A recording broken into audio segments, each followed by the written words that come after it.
రిషబ్ శెట్టి అంటే కాంతార హీరో కదా అంటూ టక్కున గుర్తుపడతారు. ప్రస్తుతం కాంతారాకు ప్రీక్వెల్ పట్టుకొస్తున్నాడు రిషబ్. మరోసారి పాన్ ఇండియాను షేక్ చేసేందుకు సిద్ధమవుతున్నాడు. అయితే కాంతార కొత్త చిత్రం విడుదల తర్వాత ఈ కన్నడ హీరో చేస్తున్న ప్రాజెక్ట్స్ సంచలనం సృష్టిస్తున్నాయి. అయితే మైథాలజీ లేదా హిస్టారికల్ అంటున్నాడు. పాన్ ఇండియా వైపు దూసుకొచ్చిన ఇద్దరు కన్నడ హీరోలు మైథాలజీపై ఫోకస్ పెట్టడం ఆశ్చర్యాన్ని కలిగిస్తోంది. కేజీఎఫ్ హీరో యష్ ఇప్పటికే రామాయణంలో రావణుడిగా నటిస్తున్నాడు. ఇక కాంతార హీరో ఆల్రెడీ కాంతారాకు మరో భాగాన్ని తీసుకొస్తున్నాడు. కాంతార చిత్రంతో నటనలో మంచి పేరు తెచ్చుకున్నాడు రిషబ్.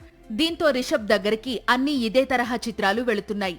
ఆల్రెడీ టాలీవుడ్ వరకు వచ్చి 2 చిత్రాలు చేస్తున్నాడు. ఒకటి హనుమాన్ మూవీ ప్రీక్వెల్, ఇందులో ఆంజనేయ స్వామి పాత్ర చేస్తున్నాడు.